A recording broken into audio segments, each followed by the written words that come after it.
محترم ناظرین، السلام علیکم ورحمۃ اللہ وبرکاتہ۔ آج میں قربانی کے حوالے سے دو چار باتیں آپ سے کرنا چاہتا ہوں۔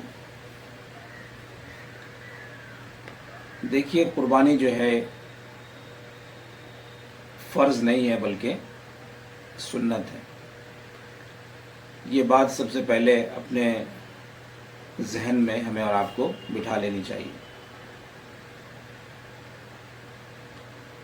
ایک شخص اگر نماز نہ پڑھے بلکہ قصداً دو چار نمازیں چھوڑ دے ایک دن کی، تو اس کا گناہ اتنا زیادہ ہے کہ اگر وہ قربانی نہ کرے تو اس کا گناہ اتنا زیادہ نہیں ہے۔ یعنی قربانی کوئی شخص ترک کر دے اور ایک وقت کی نماز وہ جان بوجھ کر کے چھوڑ دے تو دونوں کے گناہ میں زمین و آسمان کا فرق ہے۔ ایک طرف تو قربانی نہ کرنے کا اس کو کوئی بہت بڑا گناہ نہیں ہونے والا، بہت بڑی سزا نہیں ہونے والی، اور دوسری طرف اس کی ایک نماز کی وجہ سے اس کی سخت پکڑ ہو سکتی ہے۔ فرق یہ ہے کہ قربانی سنت ہے اور نماز فرض ہے۔ اب آپ اس اعتبار سے مسلمانوں کا جائزہ لیجئے کہ مسلمانوں کی نماز کی کیا حالت ہے۔ کتنے مسلمان نماز پڑھتے ہیں، 5 وقتہ نماز پڑھتے ہیں، تو آپ کو اندازہ ہو جائے گا کہ مسلمانوں کی حالت کیا ہے۔ دوسری طرف آپ قربانی کو لے لیں جو کہ سنت ہے، اور آپ گاؤں محلے میں نکل جائیں تو آپ کو بہت کم گھر ملیں گے کہ جس میں لوگ قربانی نہیں دے رہے ہیں۔ یہ میں اس اعتبار سے کہہ رہا ہوں کہ اگر 2-4 گھر قربانی نہیں دے رہے ہیں اور دینے کے لائق نہیں ہیں، تو جو لوگ قربانی دے رہے ہیں 90%، 95% لوگ جو قربانی دے رہے ہیں وہ ایک قربانی پر اکتفا کرنے کے لیے تیار نہیں ہے۔ کوئی 2 کر رہا ہے، کوئی 4 کر رہا ہے، کوئی 7 کر رہا ہے، کوئی 10 کر رہا ہے۔ تو اس اعتبار سے امت کا کوئی فرد نہیں ہے جو کہ قربانی نہیں کر رہا ہے، اور جو دوسرے لوگ قربانی کرواتے ہیں اپنے ناموں سے، یا کہیں کہ اپنے آبا و اجداد کے نام سے، رشتہ داروں کے نام سے، اگر اس کو آپ کاؤنٹ کریں گے تو کم از کم ایک مسلمان جو ہے 2 قربانی تو کر ہی رہا ہے، جتنی قربانی دنیا کے اندر میں ہو رہی ہے۔ اور دوسری طرف اسی قربانی کے نام پر مسلمانوں کو ٹارگٹ کیا جا رہا ہے، اسی قربانی کے نام پر فسادات ہو رہے ہیں، اور اسی قربانی کے نام پر ایک بہت بڑا اسکینڈل چل رہا ہے مسلمانوں کے درمیان۔ اس سے آپ اچھی طریقے سے واقف ہیں کہ کس طرح سے لوگ قربانی کے پیسے نہایت ہی کمزور، لاغر اور بیمار جانوروں پر لگاتے ہیں اور اپنی جیب جو ہے وہ بھاری کرتے ہیں۔ میرے بھائیوں، قربانی کیوں کر رہے ہیں؟ کس کو خوش کرنا چاہتے ہیں؟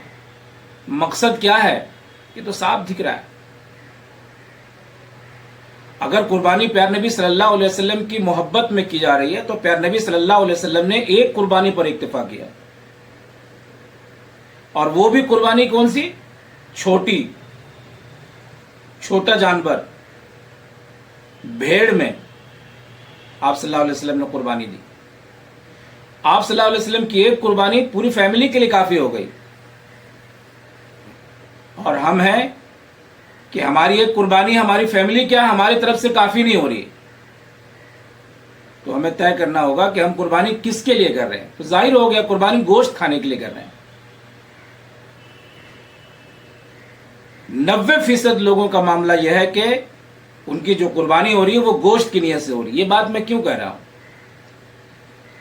قربانی گائے میں بھی ہو سکتی ہے اور بیل میں بھی ہو سکتی ہے، لیکن بیل کی قربانی نہیں دیں گے. جبکہ بیل کی قربانی دے کر کے ہم ایک بہت بڑے فتنے اور فساد سے بچ سکتے ہیں. قربانی بکری میں بھی ہو سکتی ہے اور خصی میں بھی ہو سکتی ہے، مگر ہم بکری میں قربانی نہیں دیں گے کیونکہ بکری کا گوشت اچھا نہیں ہوتا ہے. وہاں ہم خصی تلاش کریں گے. قربانی بھیڑ کی دی جا سکتی ہے، مگر آپ تلاش کر جائیں کسی جگہ کوئی شاید باید آدمی بھیڑ کی قربانی دیتا ہو، جبکہ آپ صلی اللہ علیہ وسلم نے بھیڑ کی قربانی دی ہے.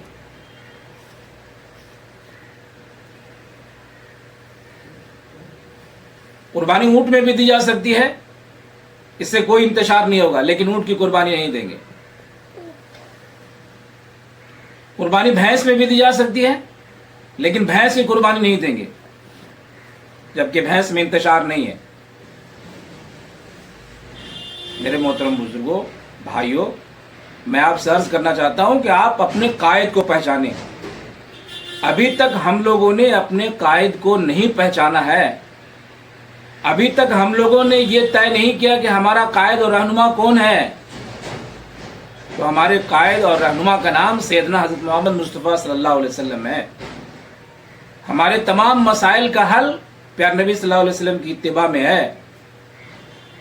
ایک سنت پر عمل کرنے کی وجہ سے اگر کسی کی جان جا سکتی ہو، کہیں کا ماحول خراب ہو سکتا ہو، تو ایسی سنت کو ترک کر دینا ہی بہتر ہے. فرض کو بھی التوا میں ڈالا جا سکتا ہے. بہت سارے فرائض ہیں جو مسلمان انجام نہیں دے رہے ہیں، جس سے کہ حالات خراب ہو سکتے ہیں. تو جب فرض کو التوا میں ڈالا جا سکتا ہے، ملتوی کیا جا سکتا ہے. آپ کو ایک مثال میں آپ کو دوں، شاید یہ بات آپ کو سمجھ میں آئے.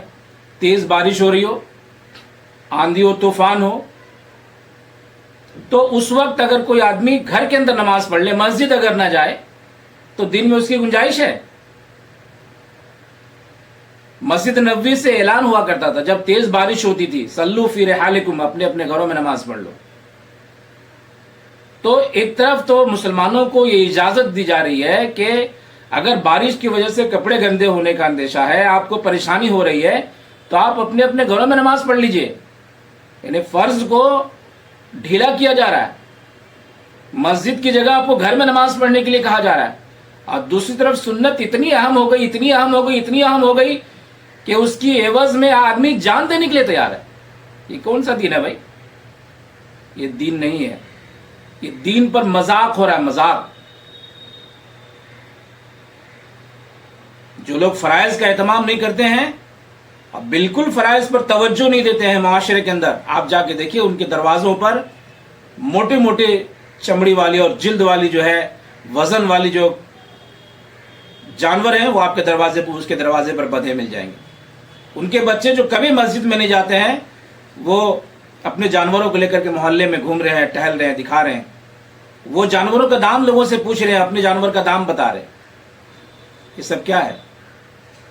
اور اس کی قیمت بڑی تعداد میں مسلمانوں کو چکانی پڑ رہی ہے. اس لیے میرے بھائیوں، آج بھی موقع ہے ہمارے لیے کہ ہم پیارے نبی صلی اللہ علیہ وسلم کی سنت کو سمجھیں، اتباع کو سمجھیں.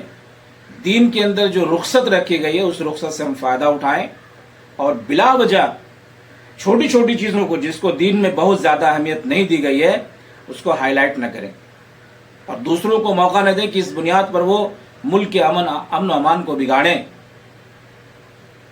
دین میں اس کے لیے قطعی کوئی گنجائش نہیں، کوئی راستہ ہی نہیں ہے، کوئی راستہ نہیں ہے.